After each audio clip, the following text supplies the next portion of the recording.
Hello, movie lovers. Welcome home. My name is Amy Henserling, and you are listening to Watch This List Unplugged.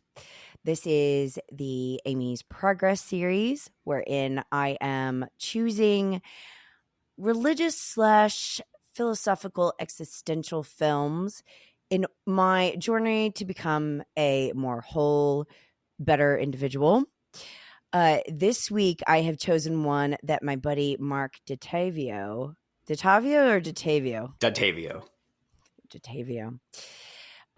gave 5 stars, which is very rare for Marc because he is a stickler and difficult to please, quite frankly, with ratings. And so in everything, in every way, Yeah. he's difficult. So to have a 5-star by him, I felt that the world deserved, not just me, to hear why, and then that everyone should go out and see this thing. Marc is very kindred with Mike D'Angelo, which is a critic that we both love, who also gave this film 5 stars. Coincidence? I don't know. We're paid by the same people. And so this is going to be covering Woody Allen's 1989 film, Crimes and Misdemeanors. But before we get into the nitty gritty, I want Marc to say hello and then also give us an update on his Unwatchables podcast, because it is the thing that catapulted me into starting my own. And it has grown quite a bit since I was on it. So hi, Marc. Tell us what you're doing. Hey, well, I am always happy to have an opportunity to speak with you because we've had you on the show. We did the Oscar live stream telecast with you as well. So I always know that we're going to have fun. And yes, I just want to say that I am so jealous of your podcast voice because when I do mine, I always feel like it's like, hey guys, how are you? And every time I turn yours on, it's hello, movie lovers. Well, you Welcome know home. You know what I'm channeling, right, Marc? What? I'm channeling the DJ in The Fog. Oh, okay. Cool. That's what, every time I open my podcast, just for some little insight, that is who I'm thinking of. Is what's her name? Adrienne Barbeau? Yeah. Yeah. Good job. Mm-hmm. I think Adrienne is right. Yeah. With JC.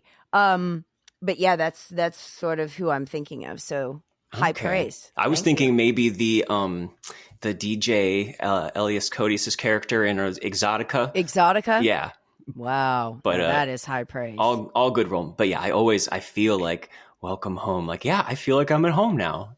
Just slipping into like a warm bath. Yes. But anyways. Yes. Yeah. But yeah, thank you so much. I've love coming on, and I've been looking forward to this in particular. And of course, Unwatchables is going great. We got some episodes in the can now that are exciting, and some coming up. And it's been great. I know we talked about Possession and Trouble Every Day with you, and that gives you kind of an idea of the kind of movies that we talk about that have extreme or just really crazy content in them that some people might find polarizing or controversial or just difficult to get through sometimes. And we've gone in many different directions since then. We just recently did Satan Tangled, a 7-hour film, which has unwatchable things about it besides the length. But I love the idea that, we could cast the net wide enough that like, okay, what's it like to actually sit for 7 hours straight and watch a movie? And so it's been a journey. And you've evolved from regular LB normies to critics, like, and quite a few. I mean, like you have really gotten some great names onto Unwatchables.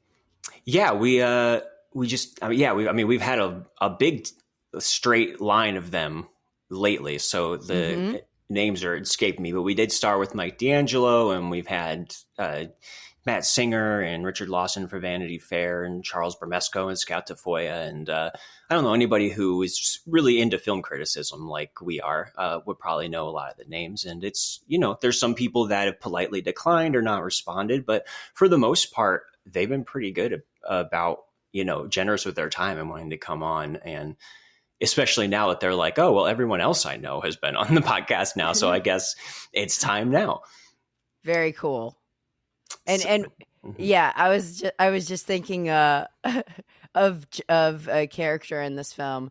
When you said like there are people who politely declined, it's like, oh, they know who they are. We can send Jack on those folks. Oh yeah. And straighten them out, get them taken care of. But that's getting ahead of ourselves. Yes. So Mark and I are here to talk about Woody Allen's arguably, well, I think that this is one of his best films. I would say this is probably top 3 for me. I know that you love Manhattan. I love Purple Rose of Cairo the most, but I think that this is definitely, I think D'Angelo even described this as like one where it expresses his ideology and worldview the best out of all of his films. For sure.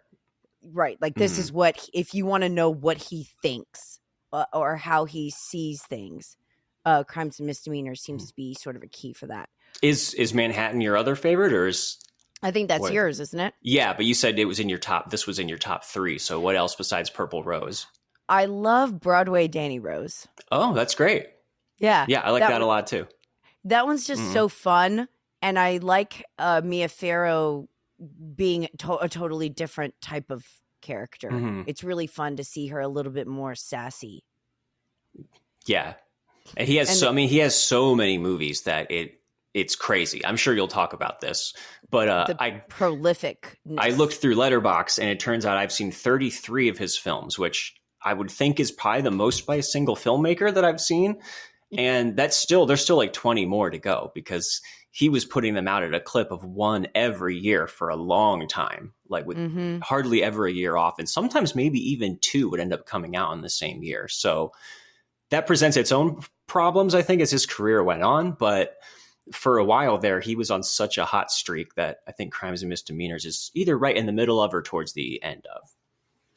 Yeah, and obviously he's just a huge cinephile, and I think even his like oeuvre reminds me of Bergman, because Bergman also just made so many movies, and there's like a sweet spot in between where it's like it seems like this was their best time, where they were producing the most, like, I don't know, meaningful content. It seems like there's just like a stretch of movies that seem to be more precious than the rest. Well, yeah, and Alan would love that comparison because he's like the biggest Bergman super fan out there. And you can tell that because from he followed up Annie Hall, I believe, with Interiors, which is his first full-out drama, not any aspect of comedy whatsoever to it, which I'm not a big fan of. I'm actually not really a fan of any of his straight dramas, except maybe Match Point, I think, is pretty good. And or like Hannah and Her Sisters doesn't have a ton of comedy, does it? It's pretty funny. It does have the like Woody Allen has his own thread and his own character through that, just like in Crimes and Misdemeanors. So I would say like the dramedies maybe, or serio-comic movies, I would put maybe in a different category like this. But he did start to alternate between straight out dramas like Interiors and Another Woman in September, and a lot later in his career as well, with just full out frilly, frothy comedies like, Radio Days, Broadway Danny Rose, and stuff like that. So I think this is a great one to talk about that like fully brings together those two sides in a very purposeful way to juxtapose them against each other. But this still is a very funny movie. And I don't know if you know this, but the cinematographer that he uses for Crimes and Misdemeanors is Sven Nykvist. Sven Nykvist. I'm not even going to get into names with you because I know that's a running gag. But he is Bergman's frequent collaborator and Bergman's cinematographer. So that is the tie-in there. Like literally, that the way that this film is shot is gorgeous, I think, and has like an elevated quality that normally is not quite there, like a gravitas to it, and that's why I think. Yeah, he's worked with a lot of great cinematographers throughout his career. Even on some of his just more tossed off, like lesser movies, he will always bring in some master cinematographer to like make it look great. And even though I don't think any of them quite go as just out into outer space as Manhattan does with the way that it looks, that's kind of like an exception. But otherwise, they still look really good. And this one especially, I think, has some of his best sequences just in terms of pure like visual filmmaking that he's not always associated with. I agree. Okay, so Mark, tell us a little bit about the plot, just so that we have a general idea for those of us who haven't seen it. We are going to spoil the heck out of this movie. So if you have not seen it, I would recommend doing so prior and then listening, unless you don't care, in which case, come along with us. But Mark, go for it. Give us a synopsis that's interesting. Okay. I'm not very good at synopses, but I'll just... The broad strokes are that we have Martin Landau as Judah, a ophthalmologist who is very well off and starts getting threats from a woman that he was having an affair with. So, you know, he has a family and a wife of many years, and she starts trying to communicate with his wife and threatens to blow the whole thing open because she feels that he has done her wrong in trying to break things off with her. And we do find out it goes a little deeper than that too, that she knows about some financial indiscretions, possibly embezzlement that he also was involved in. So he starts to look into ways to solve this problem. And that involves his brother, who seems to be this kind of mobster type character, who kind of convinces him, they kind of convince each other that he can just take care of the problem by killing her, which he does. And this sets off a whole crisis of conscience, and with Judah trying to kind of reconnect with his faith and the way that he was raised, to see the world as just and that nobody really can get away with murder in the eyes of God. And so while all that's going on, we have this parallel storyline that for the most part does not intersect at all until the final scene with Woody Allen's character, whose name escapes me. Clifford? Yeah. And he is a struggling filmmaker who makes these artistic documentaries and is kind of gets a pity assignment from his brother-in-law to profile this character, Lester, played by Alan Alda, who's this big network executive blowhard type. And they start more or less competing over the same woman, played by Mia Farrow. And I mean, that's really all you need to know about that. That unfolds in different ways, with him being frustrated and kind of being pitted against this shallow blowhard played by Alan Alda. And played fantastically by Alan Alda. Oh yeah, for sure the best movie role I've ever seen him in. Like he's hilarious. Yes. And such a dick in this, if I may excuse my French. And the things we'll talk about how the final scene where these two characters just happen to stumble upon each other and have a conversation that brings together all the themes of the film. Now, I want to say this, and I think that this is so I watched this movie twice this week, and the second time I watched it, a thought struck me as far as the significance of the parallels, because the way that this movie is, there's the first part of it, which is with Martin Landau, and it's very serious, and he's having an affair. He's in financial indiscretions. That part is like, should he kill her? He meets with his friend who's a rabbi who's going blind, Ben, and is trying to say, like, you know, confess and say, I've done this wrong. What should I do? And then he goes to Jack, who's like, just have her off. You know, there's all these different moral conundrums that are juxtaposed with this kind of silliness of like Alan Alda's character being a buffoon and stuff. What I thought this second time, and I want to know what you think, Mark, is that in a way what Woody Allen could potentially be saying is that the outer life of the characters and the fact that bad people often are not punished, or that this idea that bad people are rewarded and good people suffer, is is part of the reason why our inner lives are skewed. Like all these externals of our reality that we're in, because they talk a lot about like movies versus reality. In the movies, bad people are punished, justice occurs. In reality, people get away with things all the time. Life isn't fair. And then that goes right into like, how can you cultivate this moral inner life if what you're presented with is a lack of moral structure in reality?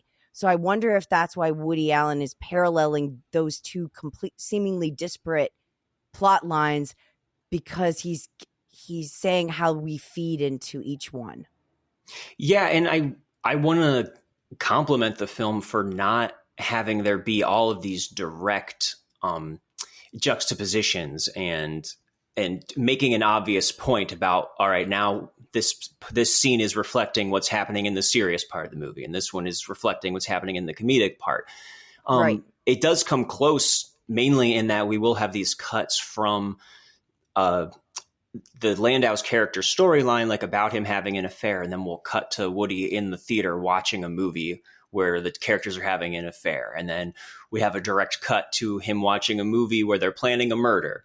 And that's a big theme throughout this, that these are stories that we're telling ourselves and passing down. And I think you could actually, I don't know if you ever read Crime and Punishment. Yeah, I was going to mention that because that's what, yeah. Yeah. And that's, you could even put that in that same category, because these are that novel and this movie both have a character who feel that they're justified in killing somebody. For different reasons, but that's where they start from. And in the book, it's kind of this comment on, it's a reaction against this rationalism, this idea that somebody could be above moral law if they kill someone for the greater good and do good with the result of that act.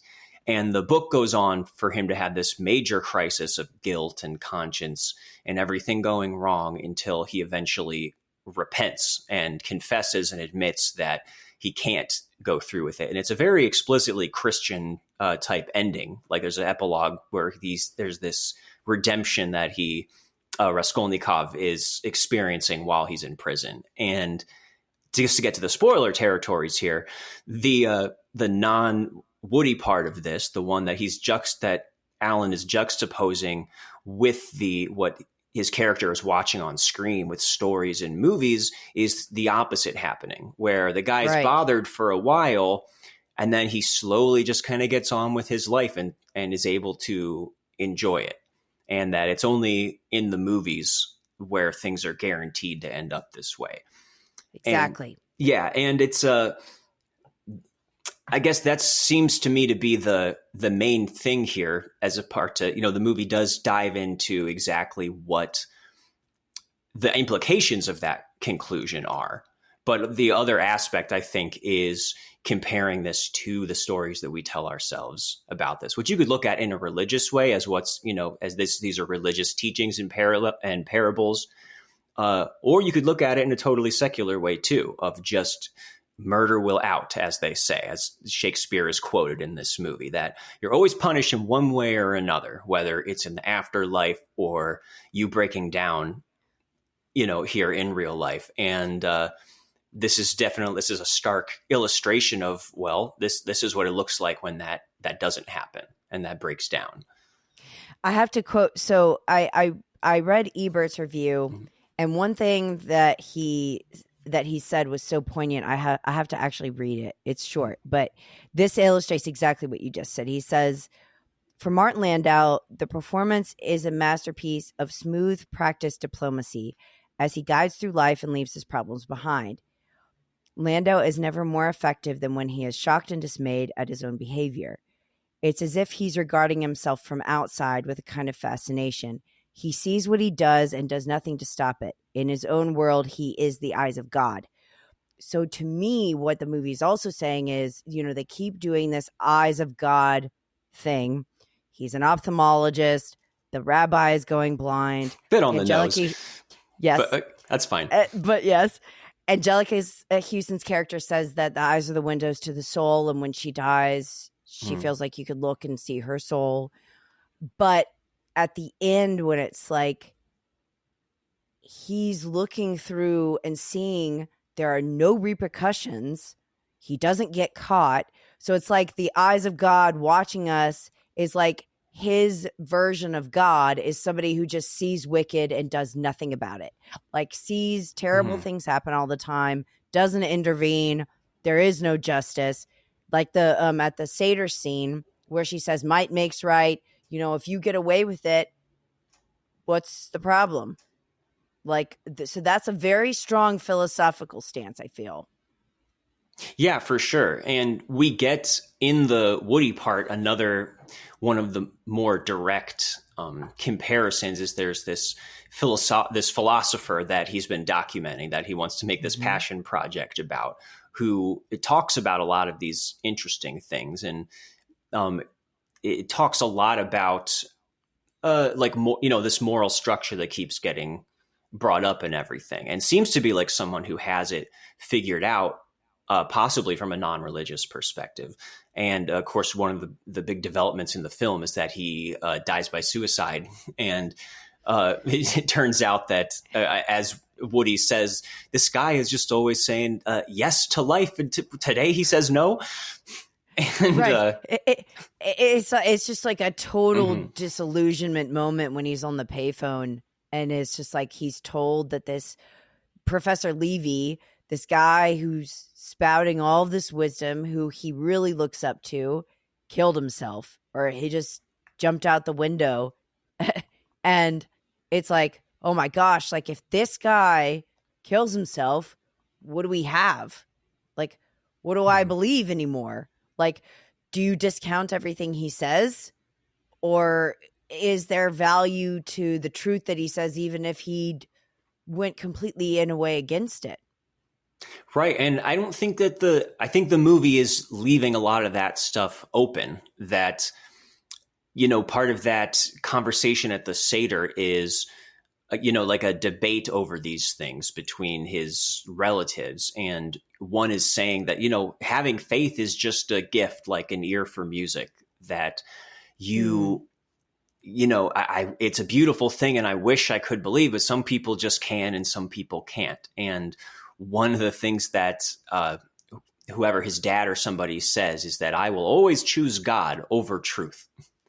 That I don't even care if none of it's real. Ultimately, I will live a better life. And I do think that Woody Allen has that perspective, which comes up in a lot of his other movies, where he's almost jealous of somebody who can believe that there's a moral structure, and that he's not seeing it, but he was raised to see it that way.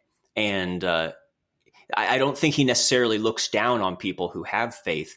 It's more like he wishes it was something that he could have, which that's something I personally relate to a lot. And I think that I related to a lot, definitely when I was first getting into Woody Allen and his movies. I fell hard for his films when I was like 18, 19. I was growing out of my own religious upbringing, and I could see we were kind of having the same existential crisis of seeing the hypocrisy and the injustice everywhere. Or in my case, grappling with the idea of like mortality, and they're not, and that being a very scary thing. And I was raised Catholic, and obviously he was raised Jewish. And it does seem, even though Judaism is much older than Catholicism, Catholicism still is like the oldest of the Christian sects. So I relate to all of the rituals and the history and the hierarchy. And, I got all of the different baptism and confirmation and reconciliation and communion and all that stuff. So I really feel like I understand coming from that particular place, and then that struggle where it all starts to fade away, and thinking, wow, everything feels like it's a lie, which is at least the way you feel when that first starts to happen. I'm much more like at peace with that now. Well, and it's also interesting. I was going to ask you that, so I'm glad that you talked about that, because it's also that, when you're raised with something, which I think a lot of people can relate to, certainly I can too, it's very hard to just shrug it off. And Judah, he's like, I still hear Papa. Jax has that line where he's like, that's Papa talking. These guys are older men and they're still remembering when they were children what they were told by their father, and it has that staying power. Like, you run away from it and you try to shed it, but there is that sort of sense of like, which I think that Woody Allen must relate to, because his characters struggle in this way, where it's like, even if you act in a certain way that is completely rebelling against what you were told, you still, like when Judah finds out that she's been killed, he says, God have mercy on me. And like, why would he say that if he didn't think that? So it's like, but that's just the natural thing that comes up because of how he was raised, I think. And it's like, there's this inescapability that I find very fascinating, because it's also combined with, like you said, a sort of reverence where it's like Woody Allen is not looking down upon these people. So there's this interesting thing where it's like he's treating it as sacred, but then he also can't get there himself. Maybe. Yeah.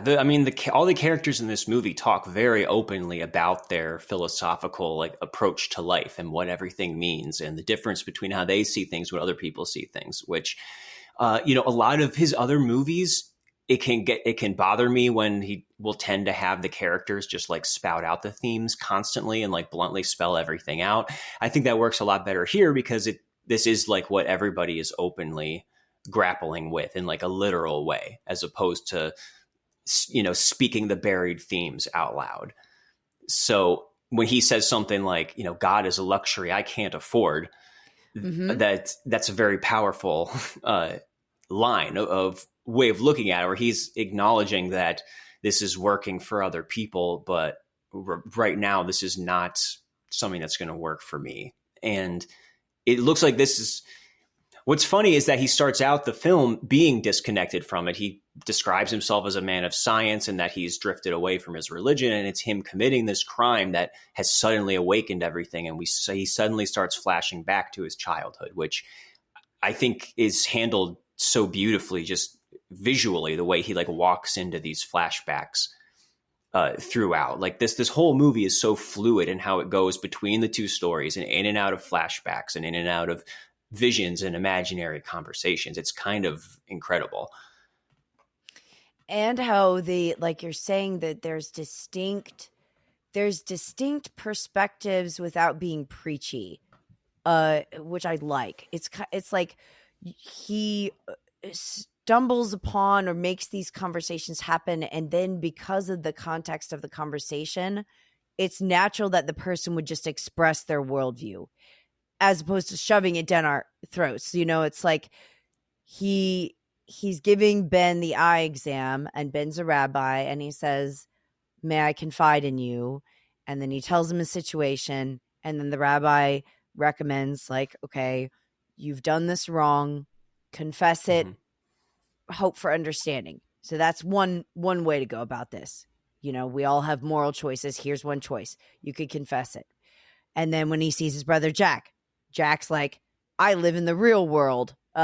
You have all this money and you're in your ivory tower and I can't afford to be aloof. I have to deal with things and you're coming to me with a problem, kind of like The Godfather. You're coming to me with an issue. I'm telling you how to solve it. You just never wanted to get your hands dirty, sort of thing. So then you have that answer. But they're given in such a way that sort of allows us to be like, what would we choose under this circumstance? And it keeps building and building and getting worse and worse as Angelica Houston's Dolores is becoming more and more unhinged. Yeah, and that particular scene where he talks with his brother is so good. So we talk about how good Alan Alda is in this. Martin Landau, I think, doesn't get as much appreciated because it's not a very showy role or anything, although he was nominated for an Oscar for this, for Best Supporting Actor, which is interesting because he's definitely like a co-lead with Woody Allen's character. But the way that he's talking with his brother, and he seems to be like he's trying to act like he's appalled by the suggestion, when obviously he's the one who called him there. And it's almost like he's prodding his brother and leading both of them towards this topic, but he keeps pulling back and saying, what are you suggesting? No, this is crazy, which is a really good piece of acting on his part and a piece of writing, that he's kind of getting the brother to convince him in this way, that goes to him, standing aloof, but also just showing how you can take tiny steps as your desperation builds to get to an ultimate decision like this. Right. And I think Woody Allen himself gives a really good performance in this too. I would say maybe his best alongside Manhattan. That you mentioned him getting the bad news in the phone booth about the philosopher who killed himself. And there's a couple different moments where I know he just plays crestfallen, I think, better than any other emotion. Yeah. When he runs into the Mia Farrow character at the end and see that she has actually gone off with the Alan Alda character, and he lost her to the bad guy, which is another, again, the misdemeanor part, the smaller thing of the bad guy coming out on top. And just the I don't know, nobody, it's like the best acting chops that he has are receiving bad news. Like nobody is better than that. And he does that at the end of Manhattan too.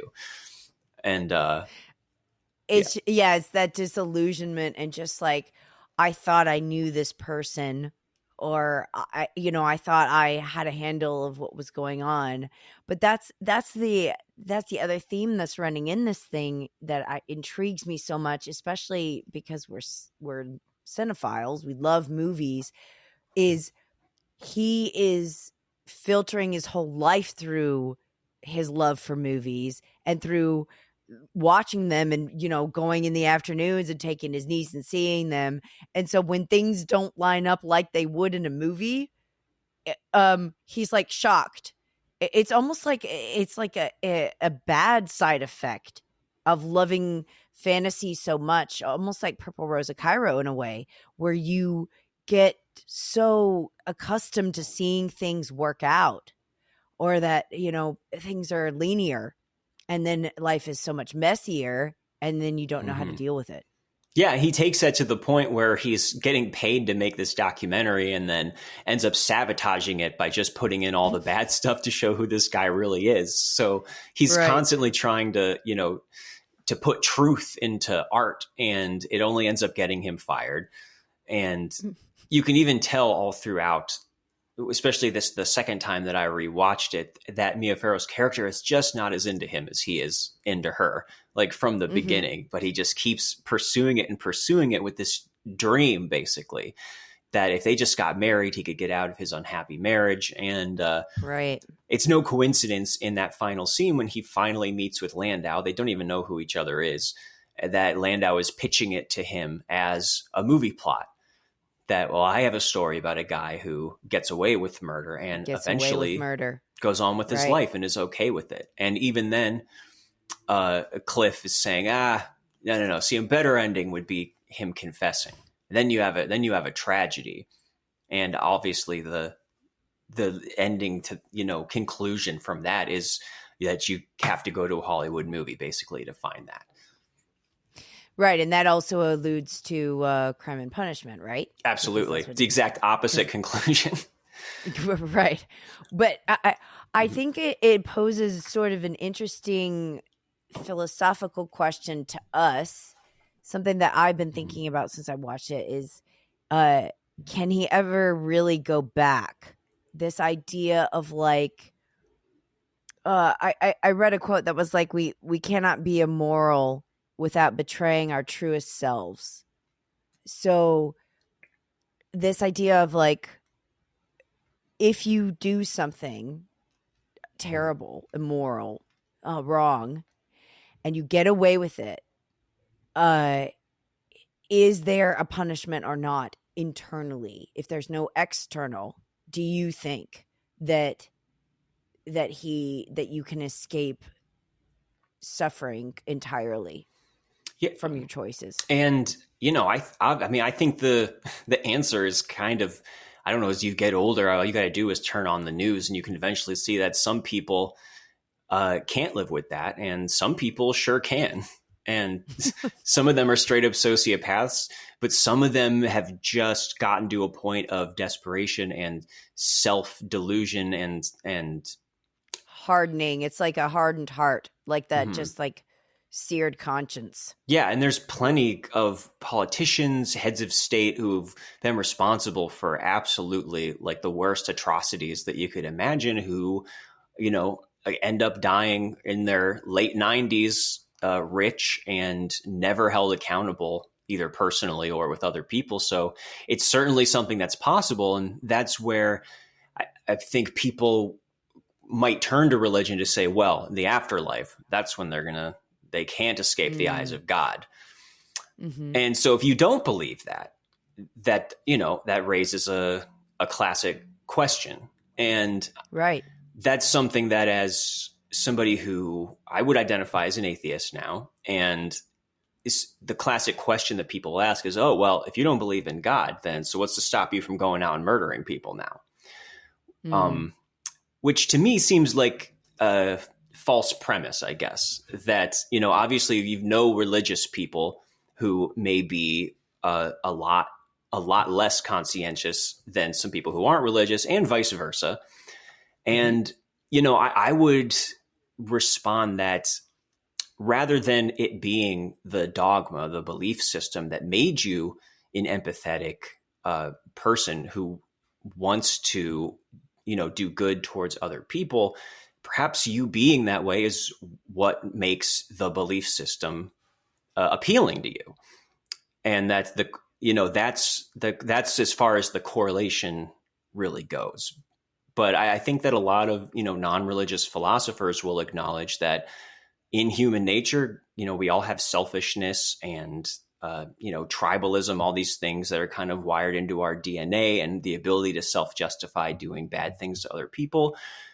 But we also have this inborn empathy and wanting to and striving for love and forgiveness and things like that. And those two things are always at war with each other.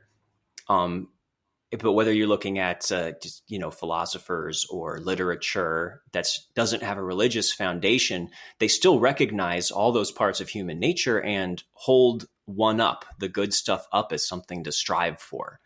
And I think that captures the struggle in the same way that, you could, whether you're coming to it from a, divine justice perspective of there being an inherent moral structure. But I mean, this is stuff I've had many years to think about. And that was going through my mind during this movie, that when the guy kills himself, Mia Farrow says, I guess it just shows that, no matter how elaborate your philosophical system is, it always has to be incomplete.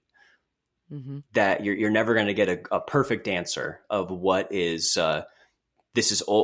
good is always going to win, or bad is always going to win. That it's kind of up to you to approach it to find your own meaning. And then I think that is contrasted with what his father says in the flashback at the Seder, where it's like that moral order is so fundamental to our inner lives that no amount of external evidence against it could justify giving it up. Mm-hmm. So it's like, okay, the evidence might be there that there doesn't appear to be a loving God, that things appear to be random, and that the eyes of God are watching us and disengaged, or that they're not even watching us at all. But what he's saying is, for there to be sort of any sense of like that inner compass or that guidance that you feel towards doing the right thing, you would have to believe something. And so he's like, he chooses to believe in God. And then that's why he says God over truth, because what if the truth were that there weren't one? He would still choose that just because of the benefit that practically speaking, that it would do. Yeah. So like, it's kind of like the movie is presenting us with a plot that's showing us that, okay, obviously this is how reality proceeds for some people. And then on the other hand, it's showing all these different characters having their perspectives of how to approach that, how to process that, what that means. That's right. Okay, no, actually he thinks he got away with it, but he'll be punished in the afterlife. Or he thinks he got away with it, but eventually someday he's going to be punished somehow internally. And then other people who might be saying like, no, I think he might just get away with it. And I think Alan is just presenting all these different perspectives and showing the contradictions between them without necessarily landing on one, except that there can be a reality where, things where the wicked aren't punished, but he's not saying what necessarily that means or how you should be approaching it. And, it could seem like I remembered this movie as having a very cynical conclusion, with that final scene with Martin Landau and Woody Allen. But I always forget that it goes a little further past there for us to hear that. To Ben. Exactly. Right. And I would like to hear how you gather that being the ending point, and specifically what he's saying, over what's being, the philosopher is like a voiceover from him that plays. Yes. That's more optimistic, I think. Yes. So I will say this. So since I'm going to veer off just a tad and then address exactly what you said, because that is what I think is the thesis statement, is what he has Professor Levy with the voiceover at the end, I think is his like the conclusion, as well as like this is why I'm making this movie, to say this thing. But before we get to that, because I am working the steps, and the Crimes and Misdemeanors is the one that I chose for step 4, which is taking a fearless moral inventory, which is something that I'm working on myself. And that's sort of like where you do like an honest appraisal, right? You write down ways that you've wronged others, or you're taking into account your own things, and sort of getting a clearer picture of who you are. I feel like in this film that the only scene in which the character does that is when the thunderstorm is going and he's talking to Ben, who isn't actually there.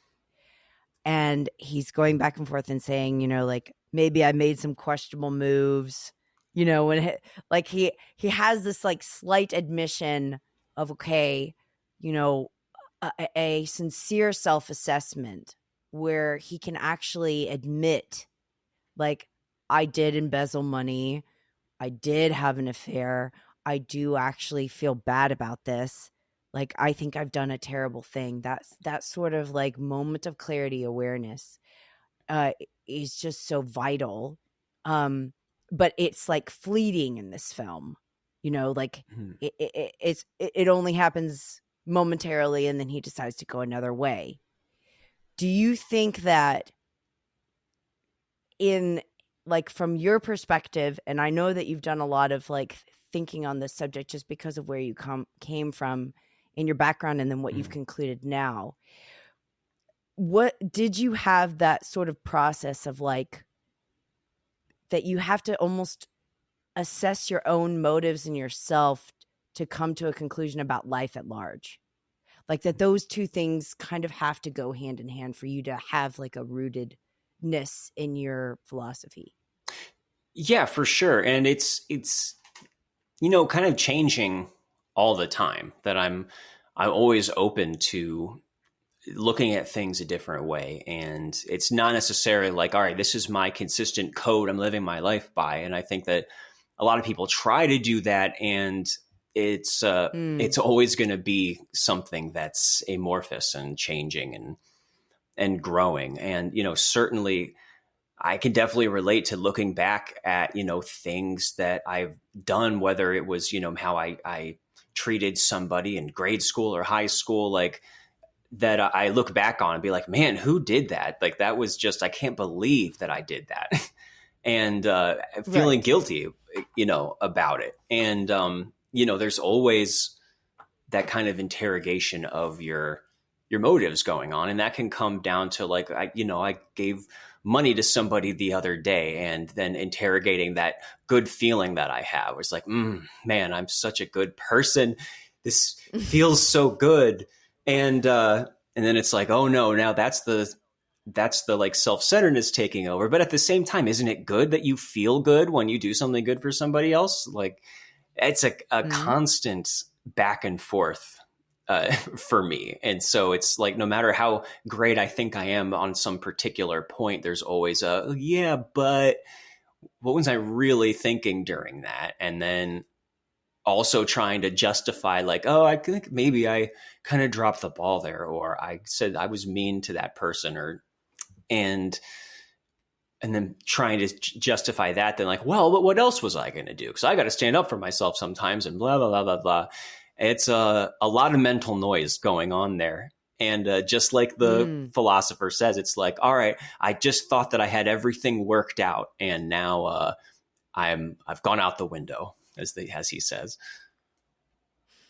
Right. So it's almost like that piece of things is gets quieter sometimes. Like there's periods in our lives, I feel like the most healthy that we can be is when you're sort of narrowing or shortening that window between your actions and your ability to assess your motives. Like if you do something, the quicker that you can kind of look at what you just did and think, like, am I being prideful by doing this? Or am I motivated by something other than charity?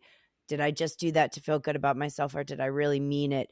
Like your sort of sensitivity to your own motives, I think, might be what distinguishes us between like someone who just doesn't hear that anymore, or isn't in tune with that sort of whisper, that inkling to say, wait a second, why are you acting this way? Or what are you doing? And sort of bridging that to where it's more automatic to look at yourself than it is to react. Yeah, just to be aware of what's going on. It's not like I should stop doing charitable things because of the way I'm feeling about it. But also, don't delude yourself into thinking, man, I am the best person, and this is the way that things are.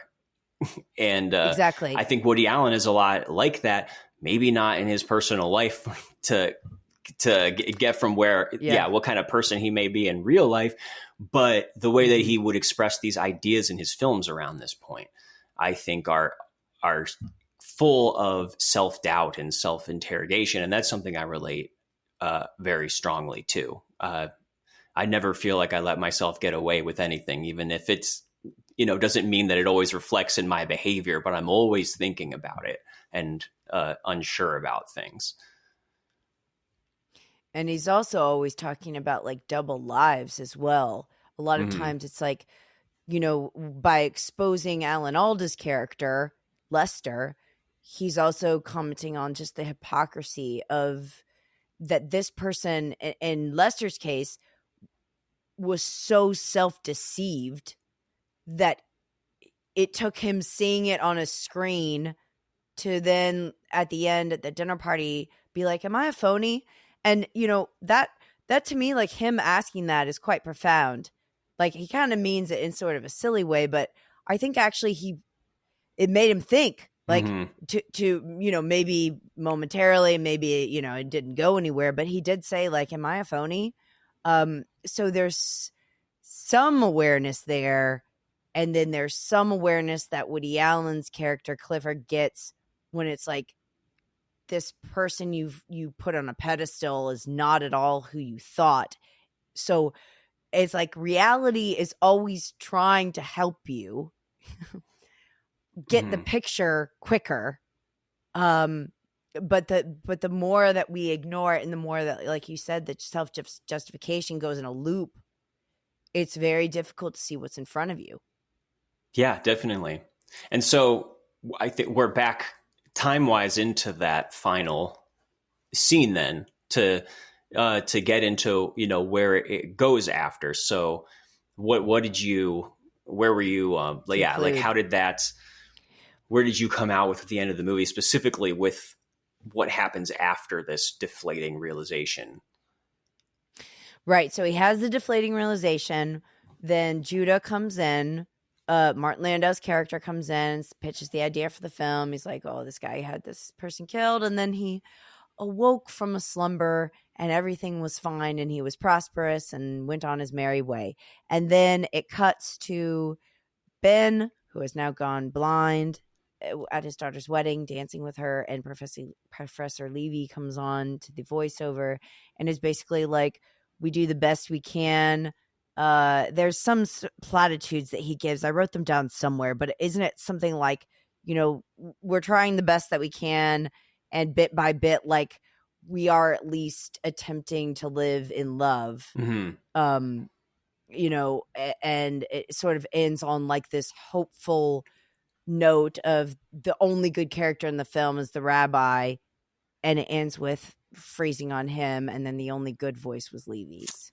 Yeah, he talks about us coming up with our own meaning in the absence of a larger one, and the hope that future generations might understand more. That's right. Which is, throughout the whole movie, they're always looking to the past, to these religious traditions and things that are passed down. And so the idea of looking forward, that there's still things to figure out and understand more, that maybe we haven't gotten to it yet, is something optimistic.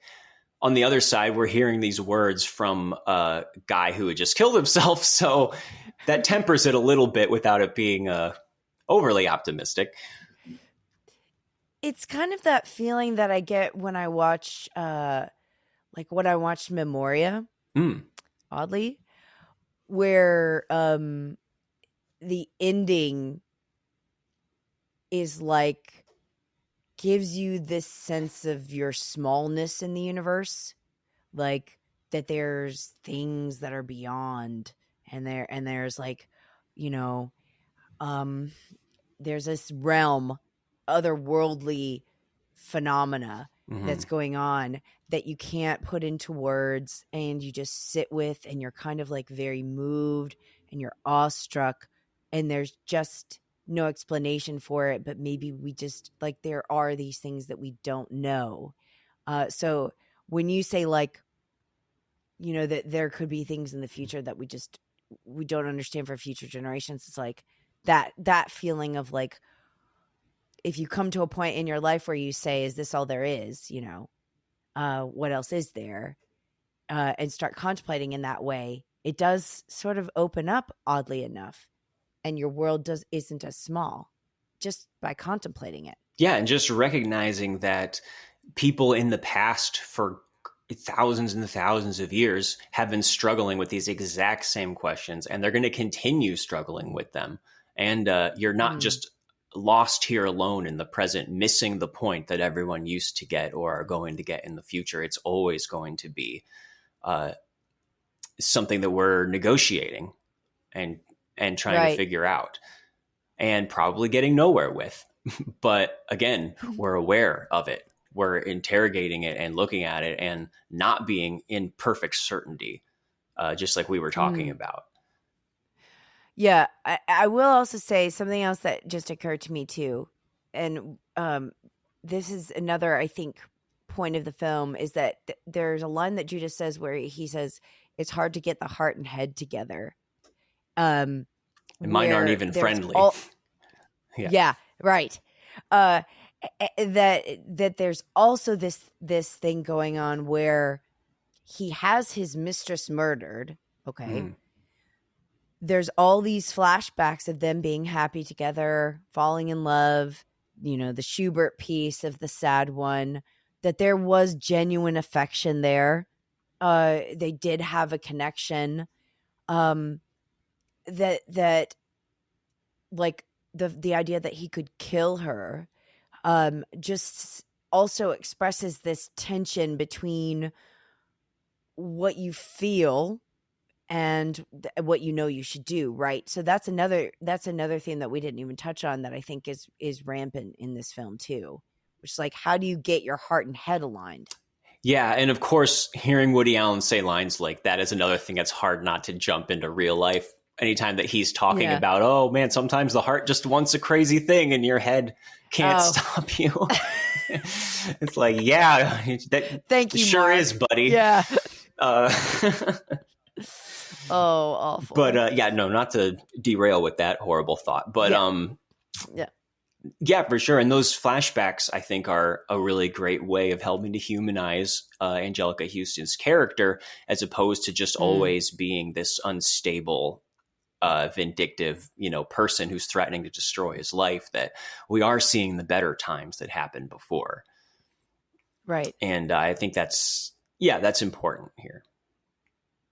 Yeah, because it's not just that she's crazy or that she's trying to ruin him. There is a sense of depth that is given to the characters that I think is crucial for this to work, because she has been driven to this point. Like Ben tells Judah, like, your actions exacerbated, and he's like, oh, well, maybe I'm responsible, which again comes back to the inventory, that if we all were able to, if I were able to live in such a way that was genuinely thoughtful about my actions, and then when I did something, tried to correct it or tried to have some sense of like, oh, I'm sorry, I didn't mean that, and I realized that what I'm doing is this, that maybe these situations could be spared. But when you're just operating under like misguided instincts, is one way to put it, they go awry. Well, and the rabbi keeps trying to tell him that maybe if you have this conversation with your wife, like your relationship won't be the same, but maybe it will grow and get better, and that you need to humble yourself and ask for forgiveness. And exactly, those are definitely things that he is not open to doing. And of course, that's complicated when we find out, oh, no, he might go to jail because he was found out for embezzling as well. So I think it's good, too, that it makes it a little easier to put yourself in his shoes as far as feeling like the walls are closing in on himself, that the stakes are higher than they initially seem, and wonder like, how much could the walls close in on me before I start, and how much worse could the thing be that I'm considering doing get, the more scared and desperate I am. And do I deserve this? He says at one point, like, what good is the law if it prevents me from receiving justice? Do I deserve this? And right. Again, that's not an easy question either. Maybe he deserved to have his life destroyed. Maybe it was just an inevitable result of his actions that he can't get away from now. There's a lot going on here that I had forgotten about the whole embezzlement thing, actually, before I revisited it too. So it's not necessarily just like, oh, what the heck? Just get a divorce if you have to. And it's not as simple as that. He feels like he's fighting for his life. And that's where people start to do really awful things sometimes. Yeah, it reminded me a little bit of like, that desperation in like Blood Simple, the desperation in A Simple Plan, where just people go a little bit crazy when they feel threatened like that, and that it's like imminent. They just can't think straight. And that's such a common theme in noir and everything. I want to end with asking you this, because you did say that this movie, you were like, Amy, this movie is hilarious. There are a lot of fun. Yeah. There are a lot of quite funny lines that Woody Allen mostly delivers. But what do you make? I have to know what you think. What do you make of the scene where his sister is talking about that date that she went on?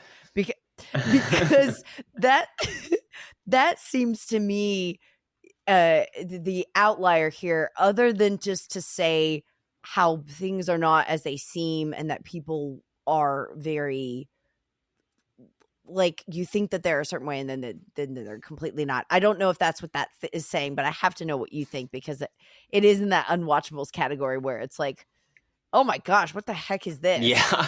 And I wondered that both times that I was rewatching this movie. Every time I get to that scene, I'm like, I kind of like that it doesn't have a totally clear thematic purpose, because again, I think there's a strength in how the movie isn't always making those connections constantly. So it does seem digressive. Like you could just get rid of that scene, but I mean, it is funny, but, and I like your take that this is something like she was being vulnerable and this guy seemed to be great and then ends up doing this horrible thing to her. So I think that works. And just her being, she talks about how lonely she is.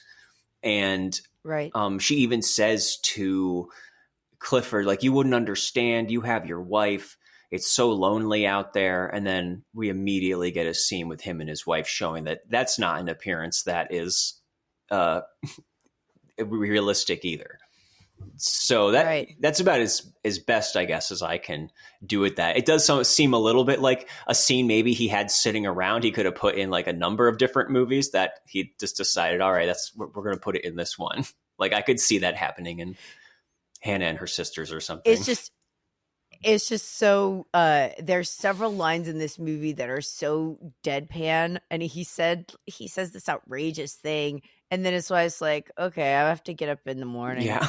Like her reaction to him saying like this stranger defecated on my sister, and she just goes, why? Like looking at her book. Yeah.